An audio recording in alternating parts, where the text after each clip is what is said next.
السلام علیکم ورحمۃ اللہ وبرکاتہ۔ حضرات، اس وقت پوری دنیا کا جائزہ لیجئے تو آپ محسوس کریں گے کہ ہر طرف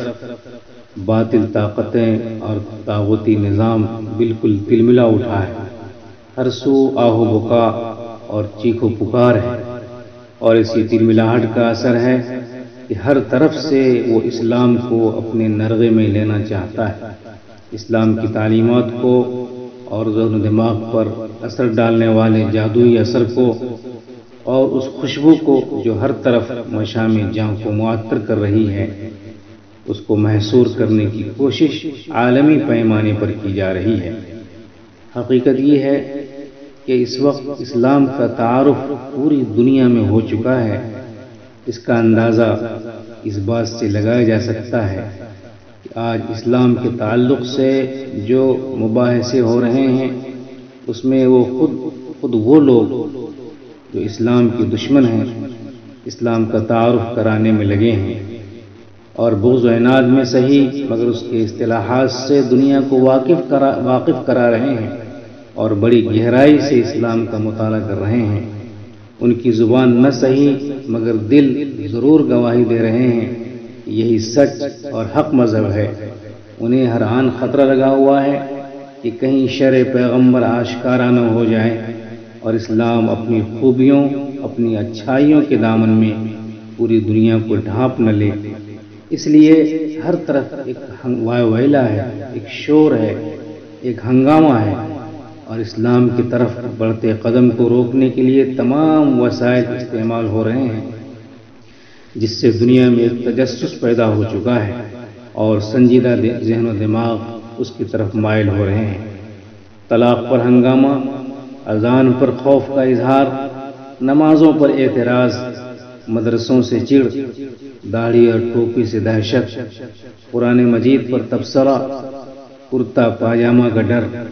حتیٰ کہ صنف نازک کے پاکیزہ اور سطر ڈھانپ لینے والا حجاب سے تلملاہٹ، کیا یہ حق و صداقت کے غلبہ کا اعلان نہیں ہے؟ کیا یہ اس بات کا ثبوت نہیں ہے کہ اسلام اپنے پاس حقائق رکھتا ہے، ایک فکر اور ایک مضبوط نظریہ اور فلسفہ، اور پوری دنیا میں رہنمائی کرنے کے لیے، پوری زندگی میں رہنمائی کرنے کے لیے اسلام اپنے پاس ایک آئین اور دستور رکھتا ہے؟ باقی دنیا کے پاس صرف چیستاں ہیں، پہیلیاں ہیں، قصے اور کہانیاں ہیں، من گھڑت دعوے ہیں جو کسی ٹھوس نظریہ سے بالکل خالی ہیں۔ قرآن نے اسی کو ضبط کہا ہے جس میں ذرہ برابر ٹھوس پر نہیں ہوتا۔ یہ ضبط صرف سمندر ہی کا نہیں ہوتا بلکہ ہر اس چیز پر فٹ ہوتا ہے جس میں حقیقت نہ ہو اور جمنے کی صلاحیت نہ ہو۔ حالات کا ضبط ہوتا ہے، سیاست کا ضبط ہوتا ہے، باطل اور غلط فکر و نظر کا ضبط ہوتا ہے، باطل طاقت و قوت کا ضبط ہوتا ہے، بے سروپا تعویلات اور من گھڑت عقائد کا ضبط ہوتا ہے۔ جیسے گھنا کوہر ہو لیکن سورج نکلتے ہی وہ سارے کوہرے چھڑ جاتے ہیں اور آئینہ حقیقت جلوہ نما ہو جاتا ہے۔ اللہ تعالیٰ کا ارشاد ہے، اعوذ باللہ من الشیطان الرجیم، انزل من السماء ماء فسالت اودیۃ بقدرها فاحتمل السیل زبدا رابیا ومما یوقدون علیہ فی النار ابتغاء حلیۃ او متاع زبد مثلہ كذلك يضرب الله الحق والباطل فأما الزبد فيذهب جفاء وأما ما ينفع الناس فيمكث في الأرض كذلك يضرب الله الأمثال۔ آسمان سے بارش اتری جس سے ندی نالے بہہ پڑے، ہر ندی نالے میں گنجائش کے مطابق اللہ نے پانی جاری کر دیا، چھوٹے میں کم اور بڑے میں زیادہ۔ پانی جب رواں ہوا تو مٹی اور کوڑا کرکٹ، میل کچیل اور جھاگ سب پھول کر اوپر آ گیا، جیسے تیز آگ میں چاندی، تانبا، لوہا اور دوسری معدنیات پگھلاتے ہیں، اس میں اسی طرح میل کچیل کا جھاگ اٹھتا ہے، مگر تھوڑی دیر کے بعد سارا میل کچیل، جھاگ، کوڑا کرکٹ منتشر ہو جاتا ہے اور بے نام و نشان بن جاتا ہے، اور جو اصلی کارآمد چیز تھی یعنی پانی اور پگھلی ہوئی چاندنی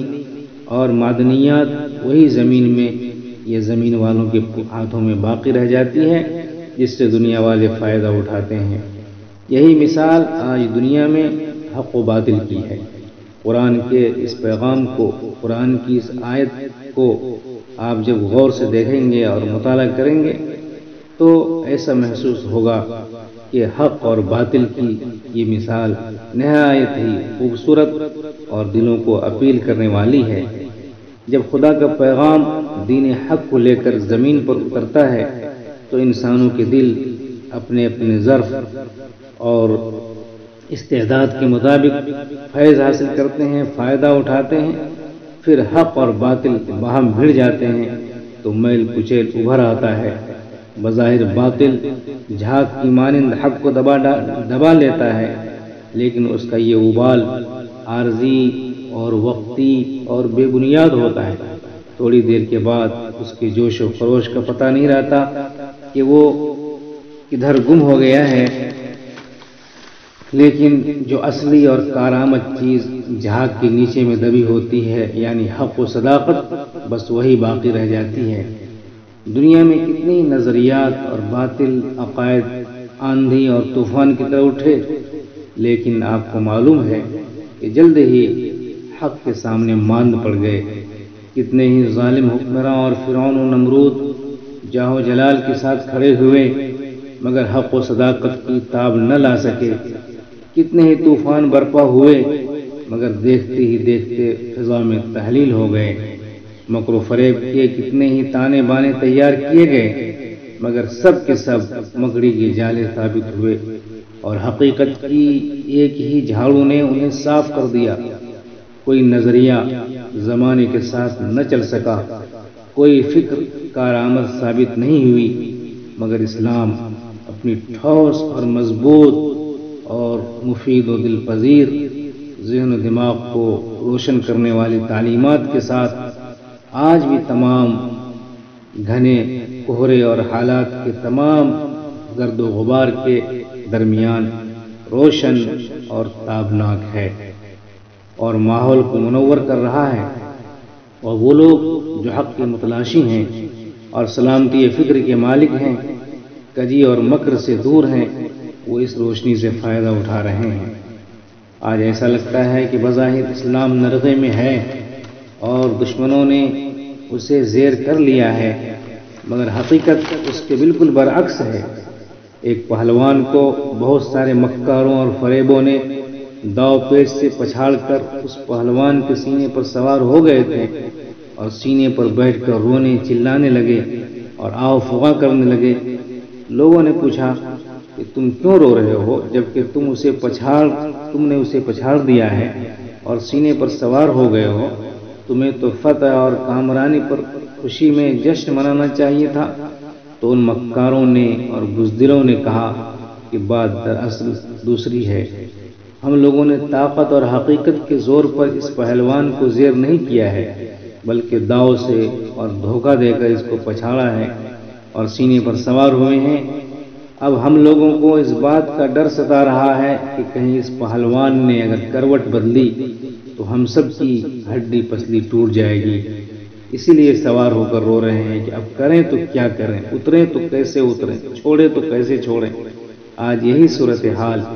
دنیا کے مکاروں کی، دنیا کے بزدلوں کی ہے کہ وہ مکر و فریب سے اور وسائل کی بنیاد پر جھوٹ اور گندی تدبیروں سے اسلام کو بدنام کرنا چاہ رہے ہیں اور ہر طرف سے گھیرے میں لے کر کھڑے مگر چیخ رہے ہیں اور پریشان ہیں۔ کہیں میڈیا چلا رہا ہے، کہیں حکمراں پریشان ہیں، کہیں سیاستداں حیران ہیں، کہیں سرمایہ دار رو رہے ہیں، کہیں اخبارات اور ٹی وی پر ماتم برپا ہے، کہیں بھگواداری کے آئے ہیں۔ آپ 2 دن سے میڈیا میں یہ سارے مناظر دیکھ رہے ہیں کہ ایک طرف کمزور ضعیف طالبہ جس کا نام مسکان ہے، صنف نازک ہے، لڑکی ہے، اس کے چہرے پر اطمینان اور اس کے وجود میں جرأت ایمان، شجاعت و بہادری کے جوہر نمایاں ہیں۔ دوسری طرف درجنوں نوجوان کے بدن پر کپکپاہٹ، ڈر، خوف اور وحشت کا اثر صاف نظر آ رہا ہے۔ یہی فرق ہے صورت اور حقیقت میں، یہی فرق ہے حق و باطل کا، اور یہی امتیاز ہے اسلام کا کہ وہ ہر وار کے بعد نکھرتا ہے، ابھرتا ہے اور چمکتا ہے۔ ورنہ ایک کمزور سی لڑکی جس کے سامنے درجنوں نوجوان اور جوش و خروش کے عالم میں کھڑے ہیں، ایسے عالم میں، ایسی صورتحال میں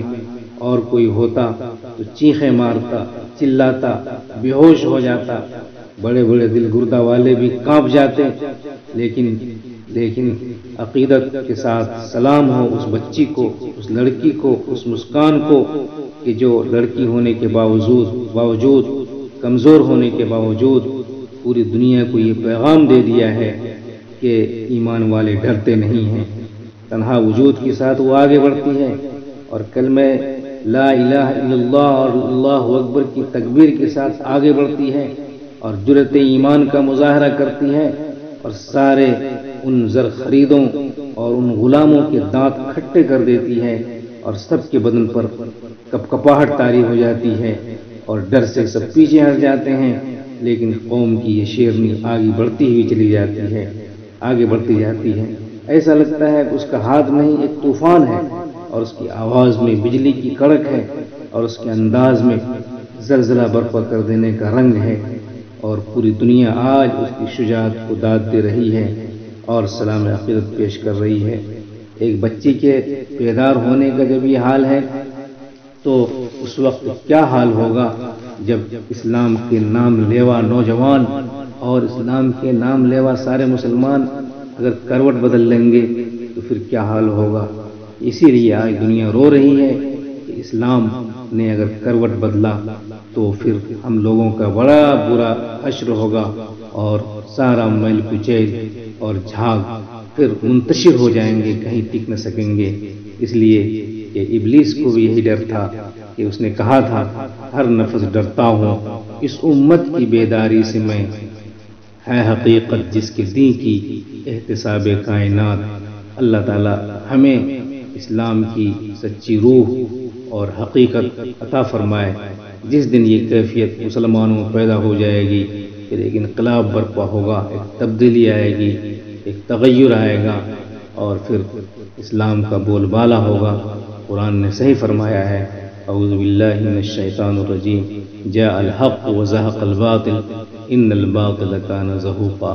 وما علينا الا البلاغ، وآخر دعوانا ان الحمد للہ رب العالمین۔